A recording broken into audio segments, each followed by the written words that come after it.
ਕਹਿੰਦੇ ਨੇ ਕਿ ਇਕੱਲਾ ਪੇਸ਼ਾ ਹੀ ਜਿਹੜਾ ਹੁੰਦਾ ਹੈ ਉਸ ਨੂੰ ਫੋਲੋ ਨਹੀਂ ਕਰਨਾ ਹੁੰਦਾ, ਪਰ ਜੇਕਰ ਕਿਸੇ ਇਨਸਾਨ ਦੇ ਵਿੱਚ ਕੁਝ ਜਨੂਨ ਹੋਵੇ ਤਾਂ ਉਹ ਕੁਝ ਵੱਖਰਾ ਕਰ ਜ਼ਰੂਰ ਗੁਜ਼ਰਦਾ। ਕੁਝ ਅਜਿਹੀ ਕਹਾਣੀ ਹੈ ਚੰਡੀਗੜ੍ਹ ਦੀ ਡਾਕਟਰ ਮਨਦੀਪ ਕੌਰ ਦੀ। ਗੱਲ ਕਰੀਏ ਚੰਡੀਗੜ੍ਹ ਦੀ ਡਾਕਟਰ ਮਨਦੀਪ ਕੌਰ ਦੀ ਤਾਂ ਪੇਸ਼ੇ ਤੋਂ ਡੈਂਟਿਸਟ ਨੇ।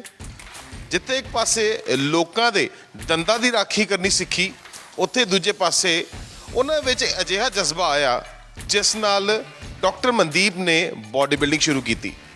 ਬਾਡੀ ਬਿਲਡਿੰਗ ਸ਼ੁਰੂ ਕਰਕੇ ਇਕੱਲੀ ਬਾਡੀ ਨਹੀਂ ਬਣਾਈ, ਸਗੋਂ ਬਹੁਤ ਸਾਰੇ ਕੰਪੀਟੀਸ਼ਨਸ ਦੇ ਵਿੱਚ ਜਾ ਕੇ ਉੱਥੇ ਆਪਣਾ ਜੋ ਪ੍ਰੈਕਟਿਸ ਕੀਤਾ ਉਸ ਨੂੰ ਦਿਖਾਇਆ ਤੇ ਨਾਲ ਹੀ ਨਾਲ ਆਪਣਾ ਨਾਮ ਵੀ ਉੱਚਾ ਚੱਕਿਆ, ਕਿਉਂਕਿ ਉਹਨਾਂ ਕੰਪੀਟੀਸ਼ਨਸ ਦੇ ਵਿੱਚ ਉਹਨਾਂ ਨੂੰ ਕਈ ਪ੍ਰਾਈਜ਼ਸ ਵੀ ਮਿਲੇ। ਬੀਤੇ ਸਮੇਂ ਦੇ ਵਿੱਚ ਪੰਚਕੂਲਾ 'ਚ ਇੱਕ ਨੈਸ਼ਨਲ ਇਵੈਂਟ ਹੋਇਆ ਜਿਸ ਦੇ ਵਿੱਚ ਉਹਨਾਂ ਨੇ ਚੌਥਾ ਸਥਾਨ ਹਾਸਲ ਕੀਤਾ ਤੇ ਅੱਜ ਸਾਡੇ ਨਾਲ ਮੌਜੂਦ ਨੇ। ਜ਼ਰੂਰ ਇਹਨਾਂ ਨਾਲ ਗੱਲਬਾਤ ਕਰਨ ਦੀ ਕੋਸ਼ਿਸ਼ ਕਰਾਂਗੇ, ਜਾਣਨ ਦੀ ਕੋਸ਼ਿਸ਼ ਕਰਾਂਗੇ ਤੇ ਤੁਹਾਨੂੰ ਵੀ ਜ਼ਰੂਰ ਜਾਣੂ ਕਰਾਵਾਂਗੇ ਕਿ ਕਿਸ ਤਰ੍ਹਾਂ ਇੱਕ ਡਾਕਟਰ, ਇੱਕ ਲੇਡੀ ਪਹਿਲਵਾਨ ਬਣੀ ਜਿਹਨੇ ਦਿਖਾਇਆ ਕਿ ਕਿਸ ਤਰੀਕੇ ਦੇ ਨਾਲ ਪ੍ਰੈਕਟਿਸ ਕਰਕੇ ਇੱਕ ਇਨਸਾਨ ਬਾਡੀ ਬਿਲਡਿੰਗ ਕਰ ਸਕਦਾ, ਆਪਣੇ ਆਪ ਨੂੰ ਫਿੱਟ ਰੱਖ ਸਕਦਾ, ਆਪਣੇ ਆਪ ਨੂੰ ਤੰਦਰੁਸਤ ਰੱਖ ਸਕਦਾ। ਸੋ ਬਹੁਤ ਬਹੁਤ ਸਵਾਗਤ ਹੈ ਤੁਹਾਡਾ ਡਾਕਟਰ ਮਨਦੀਪ ਲਿਵਿੰਗ ਇੰਡੀਆ ਦੇ। ਜੀ ਸਤਿ ਸ਼੍ਰੀ ਅਕਾਲ। ਸੋ ਡਾਕਟਰ ਮਨਦੀਪ, ਸਭ ਤੋਂ ਪਹਿਲਾ ਸਵਾਲ ਇਹ ਸਾਰਿਆਂ ਦੇ ਮਨ 'ਚ ਜ਼ਰੂਰ ਖਟਕਦਾ ਹੋਏਗਾ ਕਿ ਕਿੱਥੇ ਤੁਸੀਂ ਮਰੀਜ਼ਾਂ ਦੇ ਦੰਦਾਂ ਨੂੰ ਸੈੱਟ ਕਰਦੇ ਸੀ, ਕਿੱਥੇ ਤੁਸੀਂ ਮਰੀਜ਼ਾਂ ਦੇ ਦੰਦਾਂ ਦੇ ਵਿੱਚ ਜਿਹੜੀਆਂ ਕੈਵਿਟੀਜ਼ ਹੁੰਦੀਆਂ ਨੇ ਉਹਨੂੰ ਭਰਦੇ ਸੀ, ਤੇ ਹੁਣ ਬਾਡੀ ਬਿਲਡਿੰਗ ਕਰਕੇ ਆਪਣੇ ਘਰ ਪ੍ਰਾਈਜ਼ਸ ਨਾ ਭਰ ਰਹੇ ਹੋ। ਬਟ ਦੇਖੋ ਹੁਣ ਮਤਲਬ ਫੀਲਿੰਗਸ ਦਾ ਕੰਮ ਹੈ ਕਿ ਆਪਾਂ ਦੰਦਾਂ ਨੂੰ ਬਚਾਉਣਾ, ਉੱਦਾਂ ਹੀ ਫੀਲਿੰਗ ਦਾ ਕੰਮ ਹੈ ਮਸਲਸ ਨੂੰ ਬਣਾਉਣਾ, ਹੈ ਨਾ। ਬਸ ਕਿ ਸਹੀ ਚੀਜ਼ ਸਹੀ ਜਗ੍ਹਾ ਲਾਉਣੀ ਚਾਹੀਦੀ ਹੈ। ਉੱਦਾਂ ਹੀ ਖਾਣ ਪੀਣ ਨਾਲ ਤੁਸੀਂ ਮਸਲਸ ਬਣਾ ਸਕਦੇ ਹੋ। ਬਸ ਇੱਦਾਂ ਹੀ ਮੈਂ ਪਤਲੇ ਹੋਣ ਦੇ ਚੱਕਰ 'ਚ ਜਿਮ ਜਾਣਾ ਸ਼ੁਰੂ ਕੀਤਾ। ਸੋ ਅੱਜ ਮੈਂ ਇੱਥੇ ਖੜੀ ਹਾਂ ਕਿ ਉਹ ਚੀਜ਼ ਦੀ ਮੈਨੂੰ ਲੱਤ ਲੱਗ ਗਈ। ਜਿਵੇਂ ਲੋਕਾਂ ਨੂੰ ਹੋਰ ਚੀਜ਼ਾਂ ਦੀ ਲੱਤ ਲੱਗ ਜਾਂਦੀ ਹੈ, ਬਟ ਮੈਨੂੰ ਲੱਗਦਾ ਮੈਨੂੰ ਲੱਗੀ ਹੋਈ ਹੈ ਜਿਮ ਦੀ ਲੱਤ।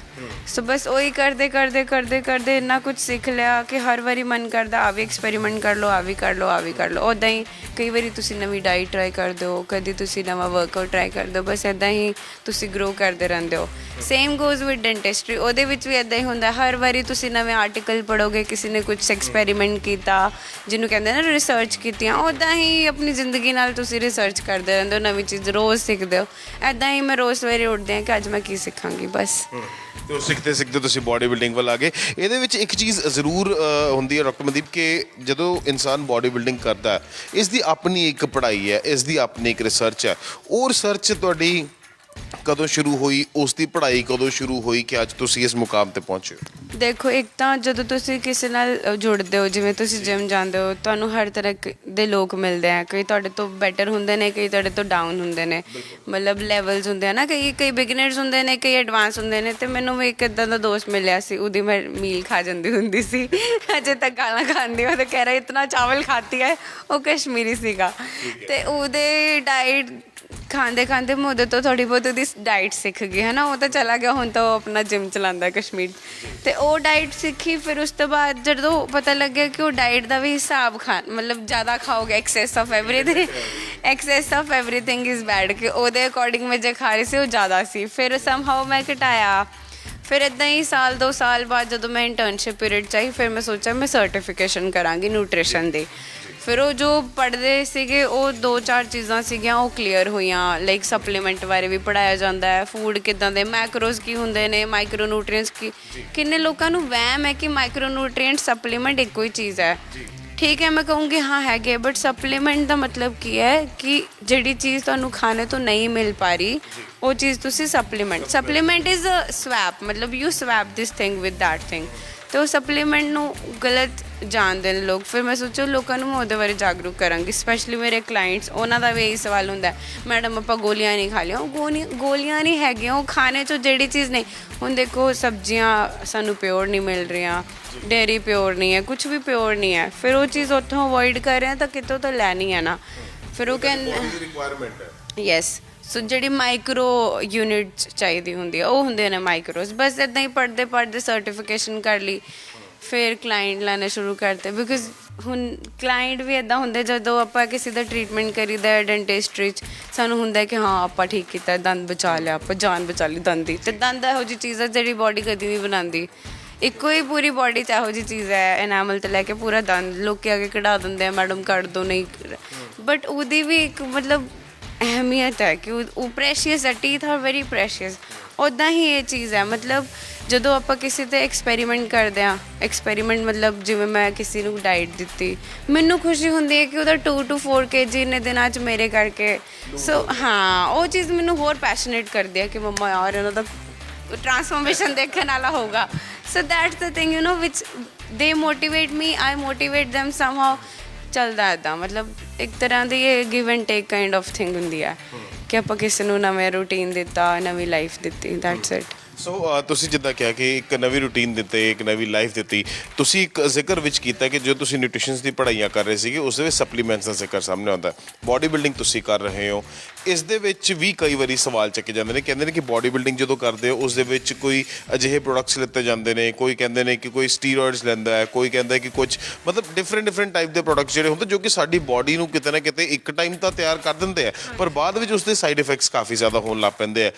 ਕਿ ਇਹੋ ਜਿਹੀਆਂ ਪ੍ਰੋਡਕਟਸ ਨੂੰ ਇਸਤੇਮਾਲ ਕਰਨਾ ਖਾਸ ਕਰਕੇ ਬਾਡੀ ਬਿਲਡਿੰਗ ਦੇ ਵਿੱਚ ਕੀ ਇਹ ਲਾਜ਼ਮੀ ਹੁੰਦਾ, ਕੀ ਇਹ ਜ਼ਰੂਰੀ ਹੁੰਦਾ?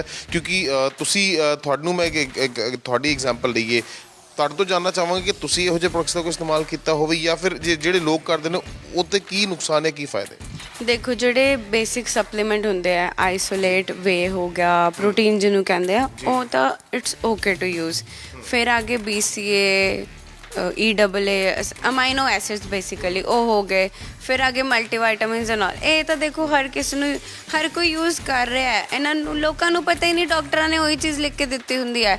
ਹੁਣ ਮਤਲਬ ਜਿਵੇਂ ਹਾਂ, ਤੇ ਉਹਨਾਂ ਨੂੰ ਪਤਾ ਹੀ ਨਹੀਂ ਹੁੰਦਾ ਕਿ ਉਹ ਦਵਾਈ ਖਾ ਰਹੇ, ਕਿਉਂਕਿ ਉਹ ਪੜ੍ਹਦੇ ਨਹੀਂ ਹੈ। ਮੇਰੀ ਸਭ ਨੂੰ ਇਹੀ ਮਤਲਬ ਰਿਕੁਐਸਟ ਹੈ ਕਿ ਜਿਹੜੀ ਚੀਜ਼ ਤੁਸੀਂ ਖਾ ਵੀ ਰਹੇ ਹੋ, ਪਿੱਛੇ ਲੇਬਲ ਬਣਿਆ ਹੁੰਦਾ ਨਿਊਟ੍ਰੀਸ਼ਨ ਵੈਲਿਊ ਦਾ, ਕੋਈ ਹੋਰ ਵੀ ਚੀਜ਼ ਹੁੰਦੀ ਹੈ ਉਹ ਵੀ ਤੁਸੀਂ ਖਾ ਪੀ ਰਹੇ ਹੋ, ਉਹਦਾ ਵੀ ਮਤਲਬ ਪੜ੍ਹਨਾ ਚਾਹੀਦਾ ਹੈ। So body building is a game, it's a very good question ਕਿ ਹਾਂ ਕਿ ਲੋਕੀ ਅਵੇਅਰ ਨੇ ਕਿ ਉਹਦੇ ਵਿੱਚ ਕੁਝ ਚੀਜ਼ਾਂ ਇਹੋ ਜਿਹੀਆਂ ਯੂਜ਼ ਹੁੰਦੀਆਂ ਜਿਹੜੀਆਂ ਪ੍ਰੋਹਿਬਿਟਡ ਨੇ, ਜਿਹਦੇ ਬਹੁਤ ਸਾਈਡ ਇਫੈਕਟ ਨੇ। ਬਟ ਇੱਕ ਚੀਜ਼ ਮੈਂ ਹਮੇਸ਼ਾ ਕਹਿੰਦੀ ਹਾਂ, access of everything is bad. ਨਾਲੇ ਜੇ ਤੁਸੀਂ body building life style choose ਕੀਤਾ ਹੈ ਤੇ ਠੀਕ ਹੈ, ਮੇਰੀ ਕੈਟੇਗਰੀ ਮੈਂ ਇਹੋ ਜਿਹੀ ਚੂਜ਼ ਕੀਤੀ ਜਿਹੜੀ ਨੈਚੁਰਲ ਜਿੰਨਾ ਮਰਜ਼ੀ ਟਾਈਮ ਤੱਕ ਖਿੱਚ ਸਕਦਾ। ਉਹਦੇ ਲਈ ਵੀ ਬਹੁਤ ਮਿਹਨਤ ਹੈ ਕਿ ਤੁਸੀਂ ਜਦੋਂ ਆਫ ਸੀਜ਼ਨ ਹੈ, ਹੁਣ ਜਿਵੇਂ ਮੇਰਾ ਕੰਪੀਟੀਸ਼ਨ ਹੋ ਕੇ ਹਟਿਆ, ਜਿਵੇਂ ਮੈਂ ਡਾਈਟ ਘਟਾਈ ਸੀਗੀ ਮੈਂ ਉੱਦਾਂ ਹੀ ਵਧਾਉਣੀ ਆ, ਮਤਲਬ ਹਰ ਚੀਜ਼ ਦਾ ਇੱਕ ਕਰਕੇ ਸਟੈਪਸ ਹੁੰਦੇ ਨੇ।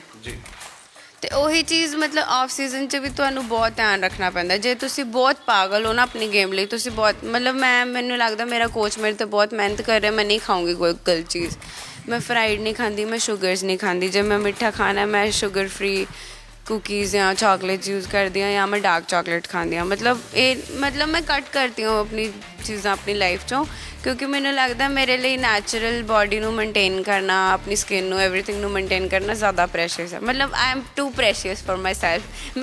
ਮੈਂ ਛੋਲੇ ਭਟੂਰੇ ਨਹੀਂ ਖਾ ਸਕਦੀ, ਸਿੱਧੀ ਜਿਹੀ ਗੱਲ ਹੈ। ਸੋ ਉੱਦਾਂ ਹੀ ਉਹ ਗੇਮ 'ਚ ਜਦੋਂ ਤੁਸੀਂ ਆ ਗਏ, ਹੁਣ ਦੇਖੋ ਕਈ ਬਾਡੀ ਬਿਲਡਿੰਗ ਕੈਟੇਗਰੀਜ਼ ਹੈਗੀਆਂ ਨੇ ਜਿੱਥੇ ਤੁਹਾਨੂੰ ਇਨਹਾਂਸ ਕਰਨਾ ਪੈਂਦਾ, people use drugs like that, but ਉਹਦਾ ਵੀ ਮਤਲਬ ਐਕਸੈਸ ਹੋਏਗਾ ਤਾਂ ਇਟਸ ਸਕੈਰੀ। ਬਟ ਜਦੋਂ ਤੁਸੀਂ under good coach, under good observation, ਹੁਣ ਫੋਰਨ ਕੋਚਿਸ ਹੁੰਦੇ ਨੇ, they have physician and everything, athletes ਦੇ ਹੈ ਨਾ, ਹਰ ਚੀਜ਼ 'ਚ ਹੁੰਦੇ ਨੇ। ਅਤੇ ਜਦੋਂ ਤੁਸੀਂ ਅੰਡਰ ਗੁੱਡ ਆਬਜ਼ਰਵੇਸ਼ਨ ਲੈਂਦੇ ਹੋ ਫਿਰ ਕੋਈ ਨੁਕਸਾਨ ਨਹੀਂ ਹੈ, ਕਿਉਂਕਿ ਦੇਖੋ ਦਵਾਈਆਂ ਵੀ ਤਾਂ ਆਪਾਂ ਡਾਕਟਰ ਦੇ ਕਹਿਣ 'ਤੇ ਲੈ ਰਹੇ ਹਾਂ, ਉੱਦਾਂ ਹੀ ਉਹ ਵੀ ਦਵਾਈਆਂ ਹੀ ਨੇ, ਮਤਲਬ ਉਹਦਾ ਵੀ ਤੋੜ ਹੈ ਅਤੇ ਉਹਦਾ ਵੀ ਜੋੜ ਹੈ। ਮਤਲਬ ਜੇ ਤੁਸੀਂ ਹਾਂ ਆਪਣੇ ਆਪ ਕਰ ਰਹੇ ਹੋ, ਕਾਫੀ ਜਿਮ 'ਚ ਮੈਂ ਦੇਖਿਆ ਟ੍ਰੇਨਰਸ ਵਗੈਰਾ ਦਾ ਹੁੰਦਾ ਹੈ ਕਿ ਹਾਂ ਮਤਲਬ ਕੁਆਲੀਫਾਈਡ ਨਹੀਂ ਹੈ, ਅਤੇ ਕਈ ਕਲਾਇੰਟਸ ਆਉਂਦੇ ਨੇ ਕਿ ਮੈਮ ਸਾਨੂੰ ਆਹ ਚੀਜ਼ ਦੇ ਦਿੱਤੀ, ਸਾਨੂੰ ਨੌਲੇਜ ਨਹੀਂ ਸੀ। ਫਿਰ ਮੈਂ ਇੱਕੋ ਚੀਜ਼ ਕਹਿੰਦੀ ਹਾਂ ਕਿ ਤੁਹਾਨੂੰ ਉਸ ਚੀਜ਼ ਬਾਰੇ ਪੜ੍ਹਨਾ ਚਾਹੀਦਾ ਹੈ। ਜਦੋਂ ਤੁਸੀਂ ਆਪਣੇ ਆਪ ਤੁਸੀਂ ਗੂਗਲ ਕਰ ਲੈਂਦੇ ਹੋ ਹਰ ਚੀਜ਼ ਬਾਰੇ, ਅਤੇ ਆਹ ਵਾਲੀ ਚੀਜ਼ ਬਾਰੇ ਵੀ ਗੂਗਲ ਕਰ ਲੈਣਾ ਚਾਹੀਦਾ। ਕਿਸੇ 'ਤੇ ਅੰਧ ਵਿਸ਼ਵਾਸ ਨਹੀਂ ਕਰਨਾ ਚਾਹੀਦਾ ਕਿ ਹਾਂ ਇਹ ਸਹੀ ਕਹਿ ਰਿਹਾ। ਹੁਣ ਜਦੋਂ ਤੁਸੀਂ ਡਾਕਟਰ ਕੋਲ ਵੀ ਜਾਂਦੇ ਹੋ, ਈਵਨ ਮੈਂ ਵੀ ਕਿਸੇ ਡਾਕਟਰ ਕੋਲ ਜਾਵਾਂ, ਮੈਂ ਇੱਕ ਡਾਕਟਰ ਤੋਂ ਸੈਟਿਸਫਾਈ ਨਹੀਂ ਹੁੰਦੀ, ਮੈਨੂੰ 2-3 ਕੰਸਲਟੇਸ਼ਨ ਚਾਹੀਦੀਆਂ, ਬਿਕੋਜ਼ ਬੀਇੰਗ ਅ ਡਾਕਟਰ ਤੁਹਾਨੂੰ ਉਸ ਚੀਜ਼ ਪਿੱਛੇ ਪਾਗਲ ਹੋਣਾ ਪੈਂਦਾ। You have to research about it. Same goes with these kind of thing. ਜੇ ਤੁਹਾਨੂੰ ਕੋਈ ਚੀਜ਼ ਸੁਜੈਸਟ ਕਰ ਰਿਹਾ ਤੁਸੀਂ ਉਹਦੇ ਬਾਰੇ ਪੜ੍ਹੋ। ਪੜ੍ਹਨ ਲਈ ਤਾਂ ਇੰਨਾ ਟਾਈਮ ਨਹੀਂ ਲੱਗਦਾ ਨਾ। ਫਿਰ ਜੇ ਤੁਸੀਂ ਚੀਜ਼ ਲੈ ਲਈ, ਤੁਹਾਨੂੰ ਨਹੀਂ ਸਮਝ ਆ ਰਿਹਾ, it can be lethal, it's very very scary. ਕਈ ਵਾਰੀ ਫੀਮੇਲਸ ਲੈਂਦੀਆਂ ਇਹੋ ਜਿਹੀਆਂ ਚੀਜ਼ਾਂ ਜਿਹਦਾ ਬਹੁਤ ਨੁਕਸਾਨ ਹੈ। ਫੀਚਰਸ ਚੇਂਜ ਹੋ ਜਾਂਦੇ, ਆਵਾਜ਼ ਚੇਂਜ ਹੋ ਜਾਂਦੀ ਹੈ, ਲੁੱਕ ਚੇਂਜ ਹੋ ਜਾਂਦੀ ਹੈ। ਮੈਨੂੰ ਆਪਣੀ ਸ਼ਕਲ ਬੜੀ ਪਿਆਰੀ ਹੈ, ਮੇਰੇ ਘਰ ਦੇ ਬਹੁਤ ਪਿਆਰ ਕਰਦੇ, so I don't want to change my face or voice.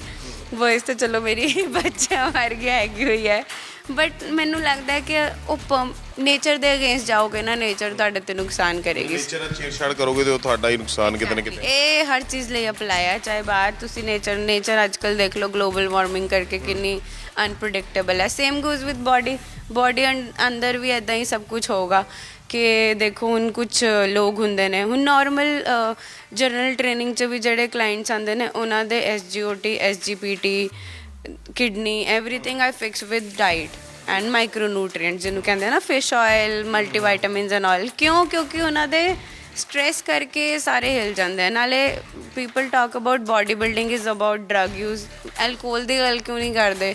ਮੈਂ ਦੇਖਿਆ everybody drinks like Friday Saturday Sunday 3 ਦਿਨ ਦਾਰੂ ਹੁੰਦੀ ਹੈ, ਬਾਕੀ ਦਿਨ ਦੇ don't use anything. Monday Tuesday gym ਲਾ ਕੇ ਬਾਕੀ ਦਿਨ ਉਹਨਾਂ ਦੀ ਪਾਰਟੀਜ਼ ਹੁੰਦੀਆਂ। ਉਹ ਚੀਜ਼ ਬਾਰੇ ਕਿਉਂ ਨਹੀਂ ਗੱਲ ਕਰ ਰਹੇ? ਉਹ ਵੀ ਤਾਂ ਅਬਿਊਜ਼ ਹੈ ਨਾ। ਮੈਂ access of everything is bad, alcohol is bad, everything is bad. ਅਤੇ ਉਹ ਤਾਂ ਲੀਗਲੀ ਵਿਕ ਰਹੀ ਇੰਨੀ ਜ਼ਿਆਦਾ ਅਮਾਊਂਟ 'ਚ। ਸੋ ਮੈਨੂੰ ਬਹੁਤ ਬੁਰਾ ਲੱਗਦਾ ਕਿ ਬਾਡੀ ਬਿਲਡਿੰਗ ਨੂੰ ਜੱਜ ਕਰਿਆ ਜਾਂਦਾ ਹੈ ਕਿ ਡਰੱਗਸ ਲਈ, ਬਟ ਉਹ ਇਹੋ ਜਿਹੀ ਤਪੱਸਿਆ, ਉਹ ਡਿਸਿਪਲਿਨਡ ਹੈ। ਤੁਸੀਂ ਦੇਖੋ ਕੋਈ ਵੀ ਬਾਡੀ ਬਿਲਡਰ ਹੋਊਗਾ ਕੁਝ ਗਲਤ ਨਹੀਂ ਖਾਊਗਾ ਬਾਹਰ ਜਾ ਕੇ। ਆਪਾਂ ਜਾ ਕੇ ਰਿਕੁਐਸਟ ਕਰਕੇ ਡਾਈਟ ਬਣਵਾਉਂਦੇ ਹਾਂ ਕਿ ਚਾਵਲ ਬਣਾ ਦਿਓ, ਇੰਨੇ ਚਿਕਨ ਦੇ ਦਿਓ, ਇੰਨਾ ਇਹ ਕਰ ਦਿਓ, ਇਹ ਕਿੰਨੇ ਗ੍ਰਾਮ ਚਿਕਨ ਹੈ, ਵੈਜੀਟੇਬਲਸ ਤੁਸੀਂ।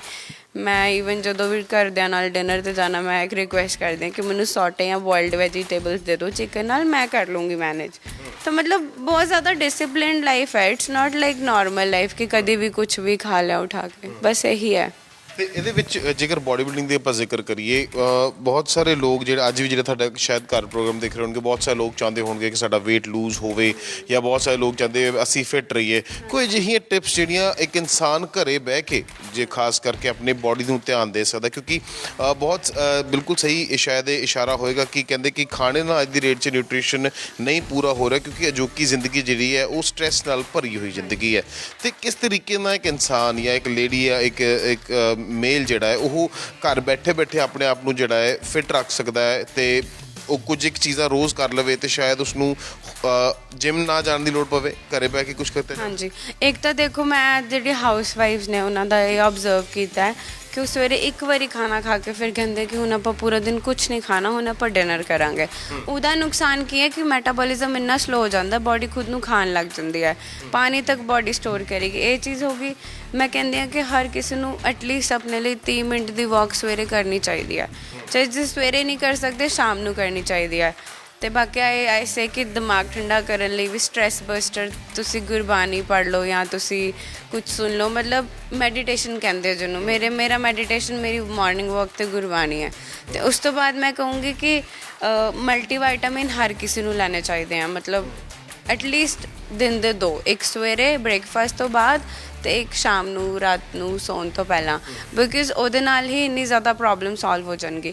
ਬਾਕੀ ਫਰੂਟਸ ਐਂਡ ਵੈਜੀਟੇਬਲਸ ਹਰ ਕਿਸੇ ਨੂੰ ਖਾਣੇ ਚਾਹੀਦੇ। ਮੈਂ ਦੇਖਿਆ ਕਾਫੀ ਲੋਕ ਮੂੰਹ ਬਣਾਉਂਦੇ ਨੇ ਆਪਾਂ ਸਬਜ਼ੀਆਂ ਨਹੀਂ ਖਾ ਸਕਦੇ, ਅਤੇ ਫਰਾਈਡ ਚਲੋ ਠੀਕ ਹੈ ਕਦੀ ਕਦੀ ਮਨ ਕਰਦਾ 15 ਦਿਨ 'ਚ ਇੱਕ ਵਾਰੀ ਖਾ ਲਿਆ ਜਾਂ ਮਹੀਨੇ 'ਚ 2 ਵਾਰੀ ਖਾ ਲਏ, ਜਿਵੇਂ ਚਨੇ ਭਟੂਰੇ ਹੋ ਗਏ, ਡੋਸਾ ਔਰ ਸਮਥਿੰਗ। ਬਟ ਮੈਨੂੰ ਲੱਗਦਾ ਕਿ ਉਹ ਹੈਲਦੀ ਨਹੀਂ ਹੈ। ਜਾਂ ਤੁਸੀਂ ਹੈਲਦੀ ਘਰੇ ਵੀ ਬਣਾ ਸਕਦੇ ਹੋ, ਕੋਈ ਕੁਕਿੰਗ ਆਇਲ ਇਹੋ ਜਿਹਾ ਯੂਜ਼ ਕਰ ਲਓ, ਓਲਿਵ ਆਇਲ 'ਚ ਬਣਾ ਲਓ, ਅਤੇ ਫੈਟਸ ਹੈ ਨਾ ਮਤਲਬ ਥੋੜ੍ਹੇ ਘੱਟ ਜਾਣਗੇ, ਮਤਲਬ ਇਹੋ ਜਿਹਾ ਡਾਈਜੈਸ਼ਨ ਥੋੜ੍ਹਾ ਬੈਟਰ ਰਹੂਗਾ। ਬਲਕਿ ਘਿਓ ਵੀ ਵਧੀਆ ਰਹਿੰਦਾ ਆਈ ਵੁੱਡ ਸੇ ਰਿਫਾਈਨਡ ਆਇਲ ਨਾਲ। ਰਿਫਾਈਨਡ ਆਇਲ ਦੀ ਜਗ੍ਹਾ ਆਈ ਵੁੱਡ ਸੇ ਕਿ ਜਾਂ ਤਾਂ ਓਲਿਵ ਆਇਲ ਯੂਜ਼ ਕਰੋ ਜਾਂ ਦੇਸੀ ਘਿਓ। ਬਾਕੀ ਥੋੜ੍ਹੇ ਬਹੁਤ ਫੈਟਸ ਵੀ ਹੋਣੇ ਚਾਹੀਦੇ, ਜਿਵੇਂ ਆਲਮੰਡਸ ਹੋ ਗਏ, ਪੀਨਟ ਬਟਰ ਹੋ ਗਿਆ, ਅਤੇ ਮਤਲਬ ਕਾਫੀ ਚੀਜ਼ਾਂ ਨੇ। ਫਿਰ ਉਸ ਤੋਂ ਬਾਅਦ ਪਾਣੀ ਲੋਕ ਨਹੀਂ ਪੀਂਦੇ ਅੱਜ ਕੱਲ੍ਹ। ਐਵਰੀਬਡੀ ਇਜ਼ ਪ੍ਰੀ ਡਾਇਬੈਟਿਕ, ਕਿਉਂਕਿ ਪਾਣੀ ਨਹੀਂ ਪੀਂਦੇ। ਪਾਣੀ ਨਾ ਪੀਣ ਦਾ ਨੁਕਸਾਨ ਹੈ ਕਿ ਬਾਡੀ ਕੋਰਟੀਸੋਲ ਬਣਾਉਂਦੀ ਹੈ, ਸਟ੍ਰੈਸ ਹਾਰਮੋਨ ਹੁੰਦਾ ਹੈ ਕੋਰਟੀਸੋਲ। ਤਾਂ ਕੋਰਟੀਸੋਲ ਇਹੋ ਜਿਹੀ ਚੀਜ਼ ਹੈ ਜਿਵੇਂ ਤੁਸੀਂ ਪੈਟਰੋਲ ਵਾਲੀ ਗੱਡੀ 'ਚ ਡੀਜ਼ਲ ਪਾਤਾ, ਸਾਰੀ ਚੀਜ਼ਾਂ ਦੇ ਨੁਕਸਾਨ ਹੋ ਗਏ। ਮਤਲਬ ਤੁਹਾਡੀ ਆਪਣੀ ਬਾਡੀ ਹੀ ਸਾਰੇ ਸੈਲਸ ਖਰਾਬ ਕਰ ਰਹੀ ਹੈ, ਸਾਰੇ ਫੰਕਸ਼ਨ ਖਰਾਬ ਕਰ ਰਹੀ ਹੈ। ਮੈਂ ਸਿੰਪਲ ਭਾਸ਼ਾ 'ਚ ਸਮਝਾ ਰਹੀ ਹਾਂ, ਐਵੇਂ ਕੋਈ ਡਾਕਟਰ ਅਫੈਂਡ ਨਾ ਹੋ ਜਾਏ, ਬਟ ਮੈਂ ਮਤਲਬ ਇਹ ਕਹਿਣਾ ਚਾਹ ਰਹੀ ਹਾਂ ਕਿ ਕੋਰਟੀਸੋਲ ਕਰਕੇ ਦੇਖੋ ਤੁਸੀਂ ਕਾਫੀ ਫੀਮੇਲ ਪੈਟਰਨ ਨੋਟਿਸ ਕਰੋਗੇ, ਦੇ ਆਰ ਫੈਟ, ਔਰ ਥਾਇਰਾਇਡ ਹੋ ਗਿਆ, ਹਾਈਪਰ ਹੋ ਗਿਆ, ਹਾਈਪੋ ਹੋ ਗਿਆ ਨਾ। ਫਿਰ ਉਸ ਤੋਂ ਬਾਅਦ ਬਾਲਨੈਸ ਹੋ ਗਈ ਕਾਫੀ ਮੇਲ 'ਚ। This is all hormonal and life style issue ਕਿ ਸੌਂਦੇ ਨਹੀਂ ਹੈ। ਸੌਣ ਦਾ ਵੀ ਰੋਲ ਬਹੁਤ ਜ਼ਿਆਦਾ ਹੈ ਕਿ ਤੁਸੀਂ ਇੰਨਾ ਜ਼ਿਆਦਾ ਐਕਸੈਸ ਆਫ ਫੋਨ ਯੂਜ਼ ਨਾ ਕਰੋ। 2-2 3 ਵਜੇ ਤੱਕ ਲੱਗੇ ਰਹਿੰਦੇ ਲੋਕ ਫੋਨ ਯੂਜ਼ ਕਰਨ ਕਿ ਬੈੱਡ ਤੋਂ ਪਹਿਲਾਂ ਐਟਲੀਸਟ 1 or 2 ਆਰ ਆਪਣਾ ਫੋਨ ਦੂਰ ਰੱਖ ਦਿਓ। ਰਿੰਗਿੰਗ 'ਤੇ ਵੀ ਨਾ ਰੱਖੋ। ਇੰਨਾ ਵੀ ਕੀ ਇੰਪੋਰਟੈਂਟ ਹੈ ਕਿ ਰੀਲਸ ਭੇਜਣੀਆਂ, ਇੰਨੀਆਂ ਵੀ ਕੀ ਜ਼ਰੂਰੀ ਹੈ ਰਾਤ ਨੂੰ ਸਵੇਰੇ ਨਹੀਂ ਦਿਖਣਗੀਆਂ। ਸਵੇਰੇ ਉੱਠ ਕੇ ਮੈਂ ਕਹਿੰਦੀ ਸਵੇਰੇ ਉੱਠ ਕੇ ਭੇਜ ਦਿਓ ਕਿ ਤੁਸੀਂ ਇਸੀ ਬਹਾਨੇ ਜਲਦੀ ਉੱਠੋਗੇ ਫੋਨ ਚਲਾਉਣ ਲਈ।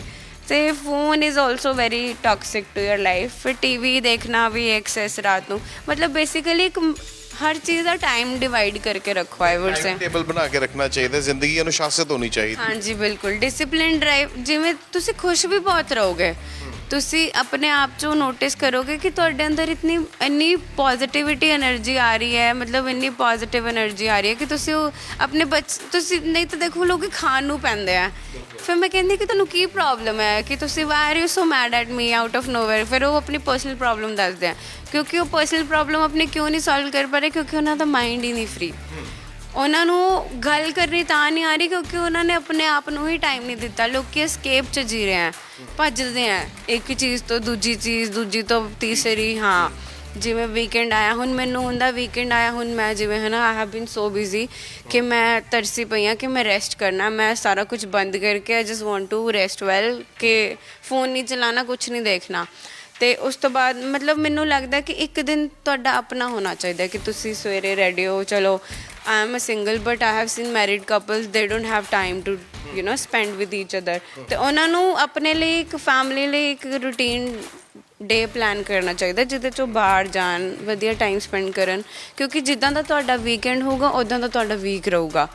ਕਿ ਜੇ ਤੁਸੀਂ ਸਪਾਇਲ ਕਰਤਾ ਕਿਸੇ ਗਲਤ ਇਨਸਾਨ ਨਾਲ ਬਹਿ ਕੇ, ਤੁਸੀਂ ਗਲਤ ਨੈਗੇਟਿਵ ਗੱਲਾਂ ਕਰ ਲਿਆ, ਕਿਸੇ ਦੀ ਨਿੰਦਾ ਸੁਣਨਾ ਵੀ ਮੈਨੂੰ ਲੱਗਦਾ ਕਿ ਉਹ ਪਾਪ ਹੈ ਅਤੇ ਮੈਂ ਉਹਦੇ 'ਤੇ ਵੀ ਟਾਈਮ ਨਹੀਂ ਵੇਸਟ ਕਰਦੀ। ਤਾਂ ਉਹ ਚੀਜ਼ ਮੈਨੂੰ ਲੱਗਦਾ ਕਿ ਹਰ ਚੀਜ਼ ਤੁਹਾਡੀ ਲਾਈਫ 'ਚ ਬਹੁਤ ਮੈਟਰ ਕਰਦੀ ਹੈ।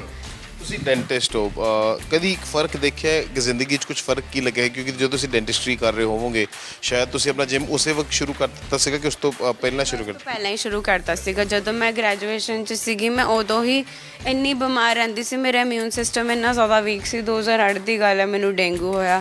2012 'ਚ ਮੈਨੂੰ ਫਿਰ ਡੇਂਗੂ ਹੋਇਆ। ਮੈਂ ਕਿਸੇ ਨੂੰ ਨਹੀਂ ਪਤਾ ਕਿ ਮੈਂ ਆਲਮੋਸਟ ਮਰਨ ਵਾਲੀ ਸੀ। 10,000 ਪਲੇਟਲੇਟਸ ਕੁਛ ਵੀ ਨਹੀਂ ਹੁੰਦੀਆਂ। ਬਟ ਮੇਰੀ ਖੁਰਾਕ ਬਚਪਨ ਤੋਂ ਮੇਰੇ ਪੇਰੈਂਟਸ ਨੇ ਇੰਨੀ ਵਧੀਆ, ਸਾਨੂੰ ਮੈਗੀ ਖਾਣਾ ਨਹੀਂ ਅਲਾਉਡ, ਲੁਕੋ ਕੇ ਆਪਾਂ ਖਾਂਦੇ ਹੁੰਦੇ ਸੀ ਚੋਰੀ ਜਦੋਂ ਘਰ ਦੇ ਨਹੀਂ ਹੁੰਦੇ ਸੀ। ਤਾਂ ਮਤਲਬ ਉਹ ਚੀਜ਼ ਮੈਨੂੰ ਲੱਗਦਾ ਆਪਣੇ ਬੱਚਿਆਂ ਨੂੰ ਦੇਣੀ ਜ਼ਰੂਰੀ ਹੈ ਕਿਉਂਕਿ ਵੱਡੇ ਹੋ ਕੇ ਉਹੀ ਚੀਜ਼ ਤੁਹਾਨੂੰ ਇਮਿਊਨਿਟੀ ਬਿਲਡ ਕਰਕੇ ਦਿੰਦੇ ਆ। ਆਈ ਥਿੰਕ ਮੈਂ ਉਹਦੇ ਕਰਕੇ ਬਚ ਗਈ, thanks to my parents and God, ਹੈ ਨਾ। ਅਤੇ ਫਿਰ ਉਸ ਤੋਂ ਬਾਅਦ ਮੈਂ ਬਿਮਾਰ ਬਹੁਤ ਰਹਿਣ ਲੱਗੀ। ਮੈਨੂੰ ਮਤਲਬ ਜਦੋਂ ਤੁਸੀਂ ਦੇਖੋਗੇ ਕਿਸੇ ਨੂੰ ਨਿਊਟ੍ਰੀਸ਼ਨ ਨਹੀਂ ਮਿਲ ਰਿਹਾ, ਉਹ ਚੀਜ਼ ਬਾਰ-ਬਾਰ ਬਿਮਾਰ ਹੁੰਦੀ ਰਹੇਗੀ, ਹੈ ਨਾ। ਚਾਹੇ ਕੋਈ ਵੀ ਜਾਨਵਰ ਹੈ, ਪੇੜ ਪੌਦੇ ਆ, ਉਹ ਬਾਰ-ਬਾਰ ਉਹ ਹਾਲਤ ਉਹਦੀ ਖਰਾਬ ਹੋ ਜਾਂਦੀ ਹੈ। ਫਿਰ ਮੈਂ ਸੋਚਿਆ ਕਿ ਮੈਂ ਆਪਣੀ ਜ਼ਿੰਦਗੀ 'ਚ ਹੈਲਥ ਲੈ ਕੇ ਆਊਂਗੀ, ਫਿਟਨੈਸ ਲੈ ਕੇ ਆਊਂਗੀ। ਫਿਰ ਮੈਨੂੰ ਨੀਂਦ ਵੀ ਨਹੀਂ ਆਉਂਦੀ ਸੀ ਅਤੇ ਦਵਾਈ ਖਾਣ ਦਾ ਇੰਨਾ ਨੁਕਸਾਨ ਸੀ ਨਾ ਕਿ ਠੀਕ ਤਾਂ ਘੱਟ ਹੁੰਦੀ ਸੀ, ਵੀਕਨੈਸ ਜ਼ਿਆਦਾ। ਬਸ ਫਿਰ ਉਹੀ ਚੀਜ਼ ਦੇ ਮੈਂ ਮਗਰ ਲੱਗ ਗਈ ਕਿ ਇਹਨੂੰ ਠੀਕ ਕਰਦੇ ਹੈ ਨਾ। ਅਤੇ ਘਰ ਦੇ ਵੀ ਪੂਰੇ ਇਨਵੋਲਵ ਸੀਗੇ ਕਿ ਹਾਂ ਠੀਕ ਹੈ ਨਾ, ਜਿਮ ਜਾਣਾ ਇਜ਼ ਓਕੇ। ਫਿਰ ਡਾਈਟ ਸ਼ੁਰੂ ਕੀਤੀ, ਉਦੋਂ ਵੈਜੀਟੇਰੀਅਨ ਸੀਗੀ, ਪਹਿਲਾਂ ਡਾਈਟ 'ਤੇ ਰਹੇ। ਫਿਰ ਉਦੋਂ ਮੰਗਲਵਾਰ ਵੀਰਵਾਰ ਵੀ ਹੁੰਦਾ ਸੀ ਫਿਰ ਉਹ ਵੀ ਮੈਨੇਜ ਕਰ ਲਿਆ। ਫਿਰ ਇੱਕ ਟਾਈਮ 'ਤੇ ਆ ਗਿਆ ਕਿ ਨਹੀਂ ਬਸ ਹੁਣ ਤਾਂ ਇਹੀ ਲਾਈਫ ਸਟਾਈਲ ਹੈ। ਘਰ ਦੇ ਵੀ ਮੰਨ ਗਏ। ਫਿਰ ਹੁਣ ਚਿਕਨ ਅੰਡੇ ਸਭ ਚੱਲਦੇ ਆ, ਇੱਕ ਹਰ ਚੀਜ਼ ਦਾ ਇੱਕ ਰੂਟੀਨ ਲਾਈਫ ਹੈ, ਕਦੋਂ ਕੀ ਖਾਣਾ ਹੈ, ਸਭ ਕੁਝ ਹੈ। ਮਤਲਬ ਹੁਣ ਉਸ ਤੋਂ ਬਾਅਦ ਪਤਾ ਵੀ ਨਹੀਂ ਬਿਮਾਰੀ ਕੀ ਹੁੰਦੀ ਹੈ। ਕੋਵਿਡ ਵੀ ਹੋਇਆ ਸੀ ਬਟ ਵਧੀਆ ਡਾਈਟ ਹੋਣ ਕਰਕੇ ਇਮਿਊਨ ਛੇਤੀ ਹੋ ਗਿਆ, ਰਿਕਵਰ ਛੇਤੀ ਹੋ ਗਿਆ। ਹੁਣ ਦੇਖੋ ਤੁਸੀਂ ਕੋਵਿਡ ਦੇ ਟਾਈਮ 'ਤੇ ਵੀ ਲੋਕਾਂ ਨੂੰ ਕਿਹਾ ਗਿਆ ਵਿਟਾਮਿਨ ਸੀ ਖਾਓ, ਜ਼ਿੰਕ ਖਾਓ, ਮੈਗਨੀਸ਼ੀਅਮ, ਇਹ ਉਹ ਸਭ ਕੁਝ ਖਾਓ। ਕਿਉਂ ਖਾਓ? ਕਿਉਂਕਿ ਉਹ ਇਮਿਊਨਿਟੀ ਬੂਸਟਰ ਨੇ। ਜੇ ਤੁਹਾਨੂੰ ਕੋਵਿਡ ਹੋ ਵੀ ਜਾਂਦਾ ਹੈ ਕਿ ਤੁਸੀਂ ਫਾਈਟ ਬੈਕ ਕਰ ਸਕਦੇ ਹੋ। ਅਤੇ ਉਹੀ ਚੀਜ਼ ਮੈਂ ਕਹਿ ਰਹੀ ਹਾਂ ਕਿ ਤੁਸੀਂ ਨੋਰਮਲ ਲਾਈਫ 'ਚ ਇਹ ਚੀਜ਼ਾਂ ਜੇ ਸ਼ੁਰੂ ਕਰਦੇ ਹੋ ਤਾਂ ਤੁਹਾਨੂੰ ਫਾਇਦਾ ਹੀ ਫਾਇਦਾ। ਨੁਕਸਾਨ ਇਹਨਾਂ ਚੀਜ਼ਾਂ ਦਾ ਕੋਈ ਨੁਕਸਾਨ ਨਹੀਂ ਹੈ। ਜਿਵੇਂ ਕੁਝ ਮਲਟੀਵਾਈਟਾਮਿਨਸ, ਮਤਲਬ ਕੁਝ ਵਾਈਟਾਮਿਨਸ ਹੁੰਦੇ ਨੇ ਜਿਨ੍ਹਾਂ ਦੀ ਟੌਕਸਿਸਿਟੀ ਹੁੰਦੀ ਹੈ, ਉਹਨਾਂ ਦੇ ਸਪੈਸੀਫਿਕ ਟੈਸਟ ਹੁੰਦੇ ਨੇ, ਬਾਕੀਆਂ ਦਾ ਕੋਈ ਨੁਕਸਾਨ ਨਹੀਂ ਹੈ। ਕੋਈ ਇਦਾਂ ਦਾ ਕੋਈ ਵਾਕਿਆ ਜੇ ਤੁਸੀਂ ਬਸ ਸਾਂਝਾ ਕਰਨਾ ਚਾਹੋ, ਕਿਉਂਕਿ ਤੁਸੀਂ ਇਸ ਵੇਲੇ ਅਸੀਂ ਜਿਮ 'ਚ ਖੜੇ ਜਿੱਥੇ ਤੁਸੀਂ ਟ੍ਰੇਨਿੰਗ ਕਰਦੇ ਹੋ, ਹੈ ਨਾ? ਜਿਮ ਦੇ ਇਕਵਿਪਮੈਂਟ ਛੱਡ ਕੇ ਜਦੋਂ ਤੁਸੀਂ ਡਾਕਟਰੀ ਦੇ ਇਕਵਿਪਮੈਂਟ ਚੱਕਦੇ ਹੋ, ਕੀ ਫਰਕ ਲੱਗਦਾ ਉਸ ਸਮੇਂ? ਕਿਉਂਕਿ ਇੱਕ ਪਾਸੇ ਤੁਸੀਂ ਡਾਕਟਰੀ ਦਾ ਰੋਲ ਵੀ ਨਿਭਾ ਰਹੇ ਹੋ, ਇੱਕ ਪਾਸੇ ਦੰਦ ਬਚਾ ਵੀ ਰਹੇ ਹੋ, ਤੇ ਸ਼ਾਇਦ ਕੋਈ ਅਗਰ ਬਦਤਮੀਜ਼ੀ ਕਰੇ ਦੰਦ ਟੁੱਟਦੇ ਵੀ ਹੋਣਗੇ। ਦੇਖੋ ਅਜੇ ਤੱਕ ਤੋੜਨ ਦੀ ਕਿਸੇ ਦੀ ਆਈ ਨਹੀਂ, ਪਹਿਲਾਂ ਹੀ ਡਰ ਜਾਂਦੇ ਆ, ਕਿਉਂਕਿ ਤੁਹਾਡੇ ਤੇ ਹੀ ਹੈ, ਜਿੱਦਾਂ ਦਾ ਤੁਹਾਡਾ ਨੇਚਰ ਹੋਏਗਾ ਉੱਦਾਂ ਦੇ ਤੁਹਾਡੇ ਲੋਕ ਆਣਗੇ ਤੁਹਾਡੇ ਕੋਲ, ਉੱਦਾਂ ਦੀ ਟਰਾਈਬ ਤੁਸੀਂ ਅਟਰੈਕਟ ਕਰਦੇ ਹੋ। ਅਤੇ ਹੁਣ ਦੇਖੋ ਜਿਮ 'ਚ ਕੀ ਡਿਫਰੈਂਸ ਹੈ, ਜਿਹੜੀ ਉੱਥੇ ਤੁਸੀਂ ਫਰਸਟ੍ਰੇਸ਼ਨ ਕਰਕੇ ਇਕੱਠੀ ਕਰਕੇ ਰੱਖਦੇ ਹੋ, ਉਹ ਤੁਸੀਂ ਇੱਥੇ ਕੱਢ ਕੇ ਜਾਂਦੇ ਹੋ। ਉੱਥੇ ਤੁਸੀਂ ਪਿਆਰ ਨਾਲ, ਈਵਨ ਹਰ ਤਰ੍ਹਾਂ ਦੇ ਪੇਸ਼ੈਂਟ ਆਉਂਦੇ ਆ, ਹਰ ਤਰ੍ਹਾਂ ਦੇ ਲੋਕ ਮਿਲਦੇ ਨੇ ਤੁਹਾਨੂੰ ਨੋਰਮਲ ਲਾਈਫ 'ਚ, ਤੁਸੀਂ ਕਿਵੇਂ ਰਿਐਕਟ ਕਰਨਾ, ਕਿ ਬੰਦੇ ਨੂੰ ਇੰਨਾ ਸ਼ਰਮਿੰਦਾ ਕਰ ਦੋ ਨਾ ਟੂ ਨਾਈਸ ਹੋ ਜਾਓ। ਮਤਲਬ ਮੇਰੀ ਸਟ੍ਰੈਟਜੀ ਹੈ ਕਿ ਜਸਟ ਬੀ ਟੂ ਨਾਈਸ, ਕਿ ਅਗਲਾ ਬੰਦਾ ਸ਼ਰਮਿੰਦਾ ਹੋ ਕੇ ਮਾਫੀ ਮੰਗ ਕੇ ਜਾਏ, ਅਤੇ ਮੈਂ ਉਹੀ ਚੀਜ਼ ਕਰਦੀ ਹਾਂ, ਮਤਲਬ ਮੇਰੀ ਆਦਤ ਉਹੀ ਹੈ। ਹਾਂ ਜਦੋਂ ਥੋੜ੍ਹਾ ਬਹੁਤ ਹੁੰਦਾ ਹੈ ਕਿ ਫਿਰ ਅਪੋਇੰਟਮੈਂਟ ਥੋੜ੍ਹਾ ਦੇਖ ਕੇ ਹੇਰ ਫੇਰ ਹੋ ਜਾਂਦਾ ਹੈ। ਹਾਂ ਮਤਲਬ ਲਾਈਕ ਕੁਝ ਸਪੈਸੀਫਿਕ, ਜਿਵੇਂ ਕਹਿੰਦੇ ਹੁੰਦੇ ਨਾ, ਸਪੈਸੀਫਿਕ ਪੇਸ਼ੈਂਟਸ ਨੂੰ ਅਲੱਗ ਟਾਈਮ ਦੇਣਾ ਪੈਂਦਾ, ਕੁਝ ਸਪੈਸ਼ਲ ਪੇਸ਼ੈਂਟਸ ਹੁੰਦੇ ਆ, ਮਤਲਬ ਡਿਪੈਂਡਸ ਔਨ ਯੂ, ਮਤਲਬ ਬਟ ਇਹ ਹੈ ਕਿ ਉਹ ਕੰਮ ਬਹੁਤ ਪੇਸ਼ੈਂਸ ਵਾਲਾ ਹੈ, ਡੈਲੀਕੇਸੀ ਵਾਲਾ ਹੈ, ਪਿਆਰ ਵਾਲਾ ਹੈ, ਬਹੁਤ ਮਤਲਬ ਗ੍ਰੈਸਪ ਕਰਨ ਦਾ ਵੀ ਇੰਸਟਰੂਮੈਂਟ ਹੈ ਨਾ, ਬਹੁਤ ਹਾਲਾ ਹੈ। ਬਟ ਇੱਥੇ ਪੂਰਾ ਜ਼ੋਰ ਲਾਣਾ ਹੈ, ਕਿ ਮਤਲਬ ਸਾਰੀ એનર્ਜੀ ਇੱਥੇ ਲਾਣੀ ਹੈ, ਕਿ ਬਸ ਇਹੀ ਹੈ ਇੱਥੇ ਹੀ, ਮਤਲਬ ਮੈਂ ਐਂਡ ਯੂ ਨੋ ਤੁਸੀਂ ਦੇਖੋਗੇ ਕਾਫੀ ਜਦੋਂ ਐਂਗਰ ਇਸ਼ੂਜ਼ ਹੁੰਦੇ ਨੇ, ਉਸ ਤੋਂ ਬਾਅਦ ਕੀ ਹੁੰਦਾ ਹੈ ਕਿ ਮਤਲਬ ਤੁਹਾਨੂੰ ਨਾ ਵੇਟ ਟ੍ਰੇਨਿੰਗ ਹੀ ਤੁਹਾਨੂੰ ਬਹੁਤ ਜ਼ਿਆਦਾ ਇੰਪਰੂਵ ਕਰਦੀ ਹੈ ਤੁਹਾਡੇ ਐਂਗਰ ਇਸ਼ੂਜ਼ ਨੂੰ। ਕਾਫੀ ਲੋਕ ਤਾਂ ਮਤਲਬ ਇੰਨਾ ਡਰਦੇ ਆ ਜਿਮ ਦੇ ਨਾਮ ਤੋਂ ਕਿ ਕ੍ਰੈਂਪਸ ਪੈਣ ਗਏ ਐਂਡ ਆਲ ਦੈਟ, ਉਹਦੇ ਲਈ ਵੀ ਪ੍ਰੋਪਰ ਡਾਈਟ ਹੁੰਦੀ ਹੈ। ਜਦੋਂ ਤੁਸੀਂ ਜਿਮ ਜਾਣਾ ਸ਼ੁਰੂ ਕਰਦੇ ਹੋ, ਕਿ ਕਾਫੀ ਲੋਕ ਜਿਮ ਜਾ ਰਹੇ ਹੁੰਦੇ ਆ ਬਟ ਡਾਈਟ ਨਹੀਂ ਫੋਲੋ ਕਰਦੇ, ਐਟ ਦਾ ਐਂਡ ਉਹਨਾਂ ਨੂੰ ਆਪਣੀ ਹੀ ਵੀਕਨੈਸ ਹੁੰਦੀ ਹੈ, ਫਿਰ ਉਹ ਜਿਮ ਨੂੰ ਬਲੇਮ ਕਰਦੇ ਆ। ਜਿਮ 'ਚ ਕੋਈ ਪ੍ਰੋਬਲਮ ਨਹੀਂ ਹੈ, ਇੱਕ ਸਰਟੀਫਾਈਡ ਕੋਚ ਜਾਂ ਟ੍ਰੇਨਰ ਹਾਇਰ ਕਰਨਾ is a good option. Even ਮੈਂ ਵੀ ਆਪਣੇ ਕਲਾਇੰਟਸ ਨੂੰ ਇਹ ਕਹਿੰਦੀ ਹਾਂ, ਮਤਲਬ ਮੈਂ ਔਨਲਾਈਨ ਟ੍ਰੇਨਿੰਗ ਦਿੰਦੀ ਹਾਂ, ਤਾਂ ਮੈਂ ਉਹਨਾਂ ਨੂੰ ਕਹਿੰਦੀ ਹਾਂ ਕਿ ਤੁਸੀਂ ਇਹ ਨਾ ਸੋਚੋ ਕਿ ਹੁਣ ਮੈਨੂੰ ਕਹਿੰਦੇ ਹੁੰਦੇ ਕਿ I want to be fit but I don't want to be muscular, ਅਤੇ ਮੈਂ ਹੱਸ ਪੈਂਦੀ ਹਾਂ ਕਿ ਇਹ ਬਹੁਤ ਵੱਡੀ ਤਪੱਸਿਆ ਹੈ। ਅਤੇ ਮੈਂ ਹਜੇ ਮਤਲਬ ਦੇਖੋ ਜਿਹੜਾ ਵੀ ਬੰਦਾ ਬੋਡੀ ਬਿਲਡਿੰਗ ਕਰਦਾ ਨਾ ਉਹ ਕਦੀ ਸੈਟਿਸਫਾਈ ਨਹੀਂ ਹੋਏਗਾ, ਕਿਉਂਕਿ ਤੁਸੀਂ ਹਰ ਵਾਰੀ ਨਵੀਂ ਬੈਟਰਮੈਂਟ ਲੈ ਕੇ ਆਉਂਦੇ ਹੋ, ਗੇਨਿੰਗ ਕਰਦੇ ਹੋ, ਸ਼ਰੈਡਿੰਗ ਕਰਦੇ ਹੋ, ਅਤੇ ਉਹੀ ਚੀਜ਼ ਮੈਂ ਕਹਿੰਦੀ ਹਾਂ ਕਿ ਇਹਨੂੰ ਬਹੁਤ ਟਾਈਮ ਲੱਗਦਾ ਹੈ, ਤੁਸੀਂ ਦਿਨਾਂ 'ਚ ਨਹੀਂ, ਤੁਹਾਨੂੰ ਸਾਲ ਲੱਗ ਜਾਂਦੇ ਆ ਬਣਾਉਂਦੇ। ਤੁਹਾਨੂੰ ਕਿੰਨਾ ਟਾਈਮ ਲੱਗਾ ਸੀ ਵੈਸੇ, ਜੇ ਮੈਂ ਅੰਦਾਜ਼ਨ ਪੁੱਛਾਂ? ਕੰਪੀਟੀਸ਼ਨ ਲਈ ਕਿ ਉੱਦਾਂ ਓਵਰਆਲ ਜੇ ਕੰਪੀਟੀਸ਼ਨ ਤੇ ਪਹੁੰਚੀਏ ਤੇ ਕਿੰਨਾ ਟਾਈਮ ਲੱਗਿਆ, ਤੇ ਉਦਾਂ ਸ਼ੁਰੂਆਤ? ਕੰਪੀਟੀਸ਼ਨ ਦੇਖੋ ਹਰ ਵਾਰੀ ਨਵੀਂ ਤਿਆਰੀ ਹੁੰਦੀ ਹੈ, ਤਾਂ ਉਹਨੂੰ ਪ੍ਰੈਪ ਲਾਈਫ ਕਹਿੰਦੇ ਹੁੰਦੇ, 6 to 8 ਮੰਥਸ ਹੁੰਦੇ, ਕਈ ਵਾਰੀ ਸਾਲ ਵੀ ਹੁੰਦਾ। ਬਟ ਜਦੋਂ ਪਹਿਲੀ ਵਾਰੀ ਸਟੇਜ 'ਤੇ ਗਈ ਸੀ ਉਦੋਂ ਮਤਲਬ ਮੈਂ ਲਾਈਕ ਉਦੋਂ ਮੈਨੂੰ ਆਲਰੇਡੀ ਹੋ ਚੁੱਕੇ ਸੀ 2016 to 2019 I was going to gym. 2019 'ਚ ਮੈਂ ਗਈ ਹਾਂ ਸਟੇਜ 'ਤੇ, ਮਤਲਬ ਮੈਨੂੰ ਆਲਰੇਡੀ 4-5 ਸਾਲ ਹੋ ਚੁੱਕੇ ਸੀ ਉਦੋਂ, ਅਤੇ ਹੁਣ ਵੀ ਮੈਨੂੰ 5 ਸਾਲ ਕੰਪੀਟ ਕਰਦੇ ਹੋਣ ਵਾਲੇ ਆ। ਲੱਗਦਾ ਹੈ ਕਿ ਆਉਣ ਵਾਲੇ ਸਮੇਂ ਦੇ ਵਿੱਚ ਜਿੱਦਾਂ ਚਲੋ 4th ਪੋਜੀਸ਼ਨ 'ਤੇ ਆਇਓ, 1 ਨੰਬਰ 'ਤੇ ਵੀ ਪਹੁੰਚੋਗੇ? ਇਸ ਵਾਰੀ ਫਸਟ ਹੀ ਹੈ, ਦੇਖ ਲਿਓ। ਮਤਲਬ ਇਸ ਵਾਰੀ ਮਤਲਬ ਮੈਂ ਪਹਿਲਾਂ ਹੁੰਦਾ ਕਿ ਮੇਰੀ ਉਹ ਆਦਤ ਨਹੀਂ ਹੈ ਕਿ ਜੇ ਮੈਂ 100% ਰੈਡੀ ਨਹੀਂ ਹਾਂ ਤਾਂ ਮੈਂ ਸਟੇਜ 'ਤੇ ਜਾਵਾਂ। ਇਹ ਮੇਰਾ ਵਾਰਮ ਅਪ ਸੀ, it was kind of a comeback, ਕਿਉਂਕਿ 2021 'ਚ ਮੈਂ ਮੈਚੋਰ ਓਲੰਪੀਆ ਕੀਤਾ ਸੀ, ਅਤੇ ਮੇਰੇ ਲਈ ਇਹ ਜ਼ਰੂਰੀ ਸੀ ਖੇਡਣਾ ਕਿ ਮੈਂ ਕਿੱਥੇ ਪਹੁੰਚੀ ਹਾਂ। ਬਟ ਮੈਂ ਬਹੁਤ ਖੁਸ਼ ਹਾਂ ਆਪਣੀ ਪਰਫੋਰਮੈਂਸ ਤੋਂ, ਠੀਕ ਹੈ, ਮਤਲਬ it's a good comeback, but I can do best. ਤਾਂ ਮੈਂ ਹੁਣ 100% ਕਰਕੇ ਹੀ ਸਟੇਜ 'ਤੇ ਜਾਊਂਗੀ ਅਤੇ ਗੋਲਡ ਹੀ ਲੈ ਕੇ ਆਊਂਗੀ, ਜਿਹਨੂੰ ਕਹਿੰਦੇ ਨਾ ਪ੍ਰੋ ਕਾਰਡ ਕੁਆਲੀਫਿਕੇਸ਼ਨ ਆਪਾਂ ਲੈ ਕੇ ਆਉਣੀ ਹੈ। ਆਪਣੇ ਚੰਡੀਗੜ੍ਹ ਤੋਂ ਕੋਈ ਕੁੜੀ ਹੈਗੀ ਵੀ ਨਹੀਂ ਹੈ, ਤਾਂ ਉਹੀ ਜਾਣਾ ਆਪਾਂ ਲੈ ਕੇ ਆਉਣਾ ਪ੍ਰੋ ਕਾਰਡ, ਦੈਟਸ ਇਟ, ਇਹੀ ਮੇਰਾ ਪਲਾਨ ਹੈ। ਠੀਕ ਹੈ, ਬਹੁਤ ਬਹੁਤ ਧੰਨਵਾਦ ਡਾਕਟਰ ਮਨਦੀਪ। Thank you. ਸੋ ਇਸ ਸਰ ਨਾਲ ਡਾਕਟਰ ਮਨਦੀਪ, ਜਿਨ੍ਹਾਂ ਨੇ ਆਪਣਾ ਪੂਰੀ ਕਹਾਣੀ ਜਿਹੜੀ ਹੈ ਸਾਂਝੀ ਕੀਤੀ, ਕਿਸ ਤਰੀਕੇ ਦੇ ਨਾਲ ਕਾਲਜ ਦੇ ਸਮੇਂ ਤੋਂ ਹੀ ਜਿਹੜਾ ਹੈ ਜਿਮ ਸ਼ੁਰੂ ਕੀਤਾ, ਆਪਣੇ ਸਰੀਰ ਦਾ ਖਿਆਲ ਰੱਖਣਾ ਸ਼ੁਰੂ ਕੀਤਾ, ਫਿਟਨੈਸ ਦਾ ਖਿਆਲ ਰੱਖਣਾ ਸ਼ੁਰੂ ਕੀਤਾ, ਤੇ ਨਾਲੋਂ ਨਾਲ ਜਿਹੜੇ ਦਰਸ਼ਕ ਦੇਖ ਰਹੇ ਨੇ ਉਹਨਾਂ ਨਾਲ ਕੁਝ ਫਿਟਨੈਸ ਟਿਪਸ ਵੀ ਜਿਹੜੀਆਂ ਸਾਂਝੀਆਂ ਕੀਤਾ, ਜਿਨ੍ਹਾਂ ਨਾਲ ਤੁਸੀਂ ਘਰ ਬੈਠੇ ਵੀ ਜਿਹੜਾ ਹੈ ਆਪਣੇ ਸਰੀਰ ਨੂੰ ਫਿਟ ਕਰ ਸਕਦੇ ਹੋ, ਆਪਣੇ ਸਟੈਮਿਨਾ ਨੂੰ ਗੇਨ ਕਰ ਸਕਦੇ ਹੋ। ਜ਼ਰੂਰੀ ਨਹੀਂ ਹੈ ਕਿ ਸਿਰਫ ਜਿਹੜੇ ਪ੍ਰੋਡਕਟਸ ਹੁੰਦੇ ਨੇ ਜਾਂ ਫਿਰ ਜਿਹੜੇ ਕਹਿ ਲਈਏ ਕਿ ਅਜਿਹੇ ਪ੍ਰੋਡਕਟਸ ਜੋ ਕਿ ਤੁਹਾਡੇ ਸਰੀਰ ਨੂੰ ਨੁਕਸਾਨ ਪਹੁੰਚਾਉਂਦੇ ਨੇ ਉਹਨਾਂ ਨੂੰ ਲੈ ਕੇ ਬਾਡੀ ਬਿਲਡਿੰਗ ਹੁੰਦੀ ਹੈ। ਨੈਚੁਰਲ ਤਰੀਕੇ ਨਾਲ ਵੀ ਬਾਡੀ ਬਿਲਡਿੰਗ ਹੋ ਸਕਦੀ ਹੈ, ਜਿਸ ਦੀ ਜਿੰਦੀ ਜ਼ਿੰਦਗੀ ਮਿਸਾਲ ਹੈ doctor Mandeep Kaur. Camera person Dimpy Dogra ਦੇ ਨਾਲ Sajan Narula, Living India News, Chandigarh.